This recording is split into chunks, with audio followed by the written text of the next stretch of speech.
I don't know, it's like wind in my face. Like, did I turn it off or did I turn it on higher? I don't even know.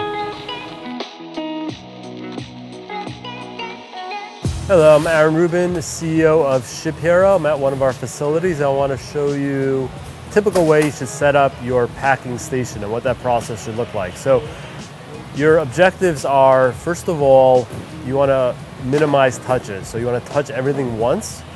You never want to go backwards, so you want a flow that always moves in one direction. It never requires you to change directions. You want to not use your keyboard and definitely not use your mouse. So those things will all go slow. So I'll show you how we do it at ShipHero, but those are the basic principles to build your own flow. So we start with totes. Totes have barcodes. You scan the barcode, which pulls up the order. You then scan the items. You put them on the scale. You then choose your correct packaging material. These buttons actually tell our system which was selected. Put the items in the packaging material. If it's a box, we use this to get the wet tape, seal the package.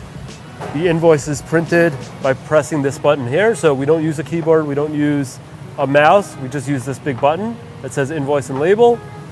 That prints a label from here, you slap that label on. You would typically throw it on a conveyor here. The way this is set up, we've got these bins at the station, so you would throw it in the bin.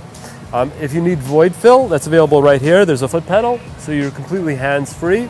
And you'll notice the flow goes uninterrupted from grabbing the tote till here. When you're done packing it, you're done with the order, the tote goes back, you grab the next one, repeat the process. That's it. That's the simple philosophy when you're designing your pack stations. One touch, keep one direction throughout the flow, don't move backwards, don't use your keyboard, don't use your mouse.